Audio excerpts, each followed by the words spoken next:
Okay, folks, so the render is finished. It took something about 4 hours for that 125 frames. So the next thing you need to know before doing anything is when you want to import your files from Cinema 4D to After Effects, you need to go to your Program File Max and Cinema 4D R15 Exchange plugin After Effects, and there is this importer plugin. You just choose your whether it's Windows or Mac, and then try to define your After Effects version, CCCS or whatever it is, and just copy this plugin to plugins folder in your After Effects application. So this is the first thing, and let's start importing our compositing. I am not gonna be able to explain the basics of After Effects, so hopefully you are familiar with After Effects, and let's just start compositing inside After Effects. I'm going to double click in this project folder, and where you have saved your file, there should be this .aec file. If you have saved your project file inside Cinema 4D, it gives you this .aec file.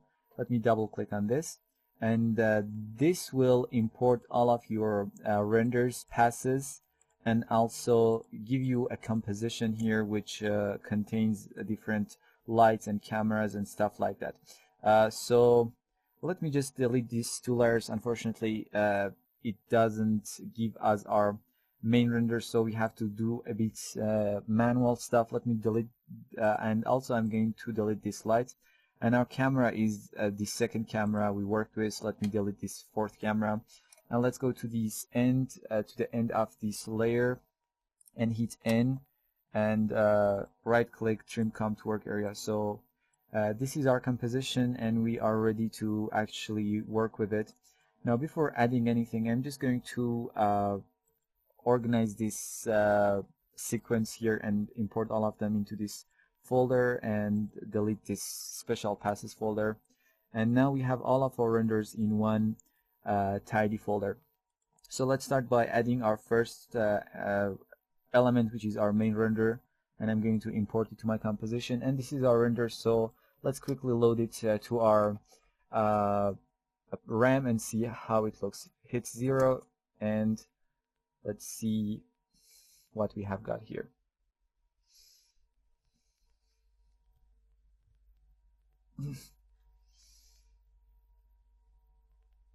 So there we go, and that's our render. Very nice and very smooth, and you can definitely use it inside After Effects. The first thing I'm going to do is to make sure that I'm working in a 16-bit per channel. Just click on here if it's not 16-bit and change it to 16-bit per channel hour here. Let's hit OK, and we are good to start. The first thing I'm going to do is to double select this layer and Control D to have a copy, and let's go to our effects and add a fast blur. Let's add the fast blur to this layer and blur it a bit. Make sure repeat edge pixels is selected, and then we can simply change the blending mode by holding down Shift and plus sign in your keyboard, and you can go through different blending modes and see which looks nice. I think this let's see, go to this this soft light overlay. I think the overlay is a bit better. Now the next thing, I'm just going to hit T and reduce the opacity to something like 20. So now, as you can see, by adding this layer, we add a lot of contrast to our scene, which is really great.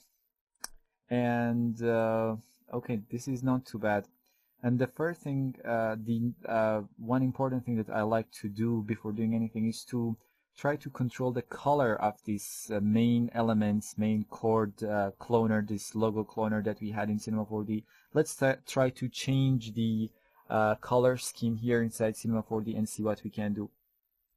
So for that matter, the next thing I want to do is to add an adjustment layer. So make sure you have your composition selected, go to layer, new adjustment layer, and let's just put it down here and name it appropriately. Let's name it CC, which stands for color correction, for let's There we go. Now I can simply add a hue and saturation effect. So hue saturation, and let's add it to this layer. And let's try to change and go through this color wheel. Looks like we changed this layer to a 3D layer by mistake. Anyways, now as you can see, as you change your color wheel, it actually changed the whole color scheme of your scene. And actually, let's see, I'm liking this color scheme much more better than what we had. As you can see, this is very nice actually.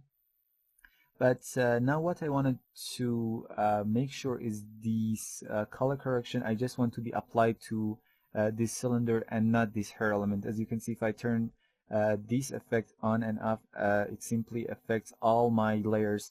And I just want to be applied to this cylinder. For that matter, you can simply use the object buffer element that we have, which is this object 3, and use it as a matte to our hue and saturation adjustment layer. So let me put this layer here, and now I can go to this layer, toggle switch here, and make sure in your track matte you use this hue and saturation effect and this adjustment layer.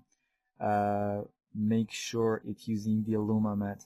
Now basically this hue and saturation just applied to the white pixel of the above layer. So this is what we say, this is the matte for our hue and saturation layer, and let's name it so matte for CC. There we go.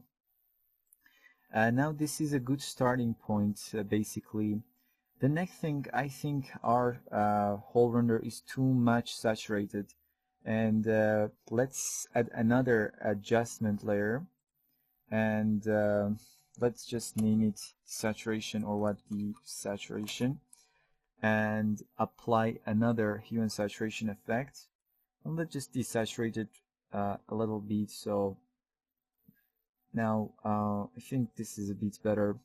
We can go to really saturate it, it's really up to you. I'm just going to stay something like here it is, I think is enough.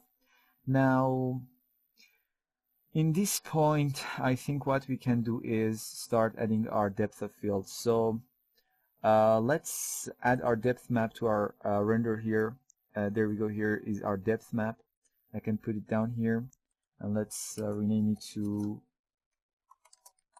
depth map. We can actually just unhide the layer, hide the layer, and again for depth of field effect, let's create another adjustment layer. Make sure you have this composition selected, layer, new adjustment layer, and I'm going to name it, select the layer and depth of field, or DOF, which stands for depth of field.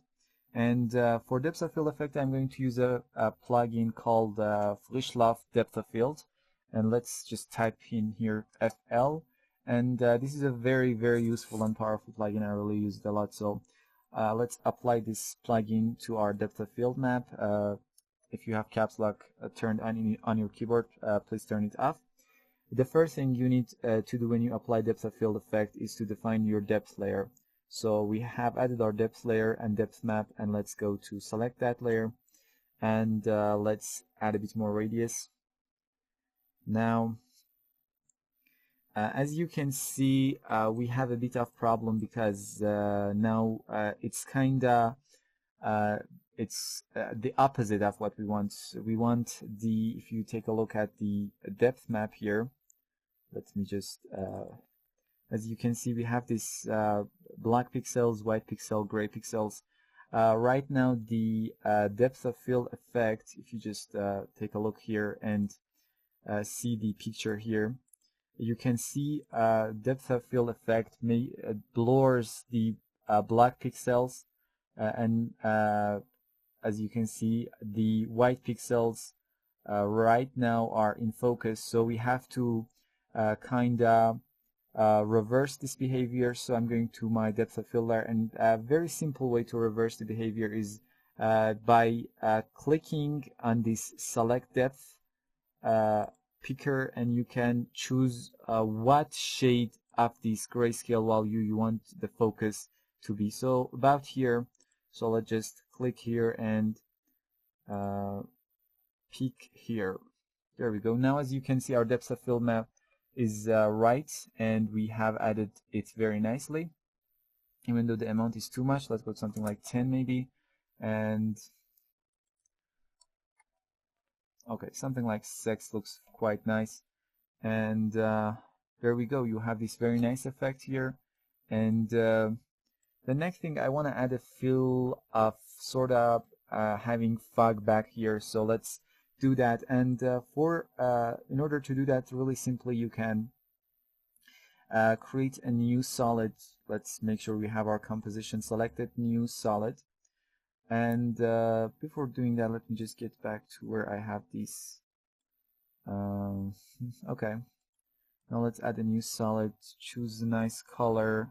I'm just going to choose from this shade here. Okay, and I'm going to use again this depth of field map, and I just want to make sure that this pale gray royal blue solid here is just being applied in this white pixel. So this is why we're going to be using the Luma matte. And as you can see now, the solid layer is just there when the white pixels are here in this above layer. So the next thing you need to do, just let's decrease the opacity to something like maybe 20, or maybe a bit more, 50. There we go. Now you have this very nice effect, and this is definitely much more better than what we had earlier. And there we go. I think it is very nice. Let's me go and add another solid. And this solid, I'm going to add the optical flare plugin. So let's just name it flare, and we're going to be using a very dark color here. And let's type in optical flare. So this is optical flare from Video Copilot. Let's add that. Make sure it's set to screen. Let's go to the options and go to our presets, and in the motion graphics folder you should have a bunch of options. This one is very nice, I think, and we can customize it a bit by adding some elements like something like streak, and we can let's offset it in y direction, maybe something like this, and we can stretch it a bit more, as you can see, in the x direction, something like this. I'm going to add another layer again, and let's offset it this time to this way, and I'm going to stretch it on x. And also in here, in your select your main global parameters, you got the lens texture. Let's choose this grainy. I think it's very nice for this situation. Let's hit OK. This is definitely too much, so let's just put it away, and okay, and let's go to something like 50 of brightness, and let's see, let me go to again 100%. Now before doing anything and adjusting this, I want to just go through and add another solid layer. I'm just going to make my render a bit more wider, so let's name them black bars, and let's alt click on this button here so you have your action title saved, and let's just go through and add two mask to this layer. Let's go to something it's up to you. I don't really think of kind of standard pixel and standard amount of these bars. Just try to sort of align them with this action title save lines. Okay, and let's go here again and do the same thing for, there we go. Now this will definitely add a lot, and Alt click on these guys again. I'm just going to select this black bar and add a simple fast blur and double click on it, something like 1 pixel, so they don't have those sharp edges. If I turn it on and off, you can see. And now I can again go back to my optical flare layer, and there we go. I think something like this is quite nice, and it's a good idea to have a bit of flicker. So let's just bits of flicker isn't that bad. There we go. We have a very nice render, and this is what we started with. Let me show you. This is what we started with, and this is what we have here. So magnificent amount of changes you can see in compositing, and we make this really boring image to something really nice. There is a lot of room and we can still add a lot, but I don't want to waste your time by adding different elements, so you know the basics, and now you can go ahead and start adding different elements, and this is really a big amount of change. Take a look at this render and this one. So you can actually delete this so you can see how much of a change there is. There is too much, isn't it? So okay, so this is really great, and let me have a quick RAM preview and get back. So the RAM preview is finished, and this is the result that we have. It's very, very nice, and I think it is amazing. It's very awesome, and there's a lot of room to go there and change different elements and work with it. And I think this is just amazing, and you can do a lot. Let me just really go and quickly do using our ambient occlusion to doing some sort of abstract look. Let's just add the ambient occlusion, for example, in here, and in about, let's just mask this layer out, maybe from here. Okay, and let's take a look at this, for example, a render like this.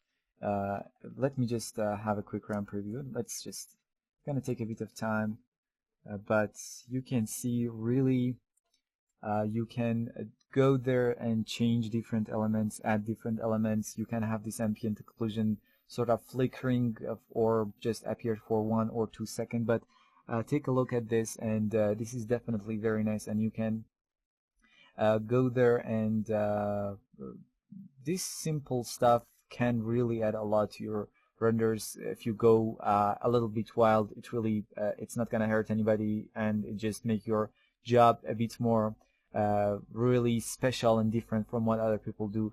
So I encourage you and invite you to go and sort of change whatever you think you can change, and get different results, and let's see what we can do here. And there we go. You can see what we have here. This is very nice, a very simple effect, and very nice, and you can change whatever you want. So hopefully you like this tutorial and this series of tutorial in this course, and I'll get back to you to a final concluding lesson